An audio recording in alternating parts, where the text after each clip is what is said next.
Non, ce n'est pas la France qui a fait capoter les négociations sur le nucléaire iranien. C'est une déclaration de Laurent Fabius ce matin sur Europe 1. Il demande donc, le ministre des Affaires étrangères, que la France soit isolée sur ce dossier. Bonsoir Alexandre Adler. Bonsoir Nicolas. Et pourtant, le sénateur américain John McCain, l'ancien candidat républicain à la présidence, avait estimé que l'on était tout proche d'un accord, un mauvais accord selon lui, et que c'est grâce à la France qu'il n'a pas été signé. Et McCain, dans un tweet ce week-end, s'est exclamé « Vive la France !» Alors qui a raison, McCain ou Fabius?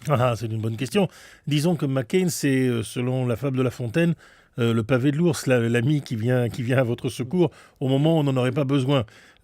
Parfois, il est un peu imprécis. Une fois, il avait confondu les sunnites et les chiites. Mais tout de même, je pense qu'il a raison. La France s'est interposée avant l'accord qui était prêt d'être signé, que les Allemands et les Anglais voulaient signer avec les Américains. Alors, la France a quand même soulevé quelques problèmes réels, notamment celui de l'usine de fabrication du plutonium.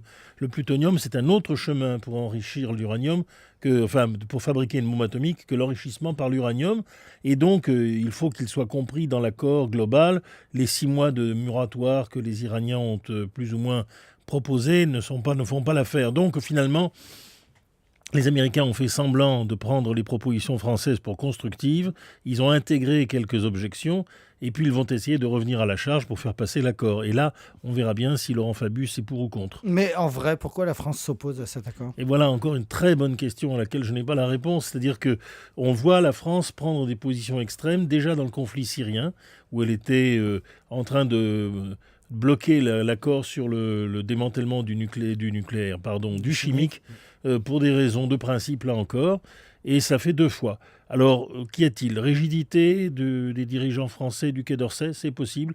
Le Quai d'Orsay a toujours été rigide, pas toujours dans le même sens. Longtemps, c'était par une position pro-arabe systématique, mais ça peut arriver. Deuxièmement, la rigidité peut-être de Laurent Fabius, qui veut marquer son temps, possible aussi. Mais la troisième hypothèse, malheureusement, si je puis me permettre cette impertinence devant nos auditeurs, c'est que quand même, il y a aussi d'autres acteurs dans le dossier, comme les Saoudiens, qui sont très actifs pour empêcher un accord entre l'Iran et les États-Unis. Ils l'ont dit, ils l'ont répété à son trompe. Est-ce que la France serait sensible à leurs influences? C'est une vraie question. Une question que vous posez et dont vous n'avez pas la réponse. Merci beaucoup, Alexandre Adler.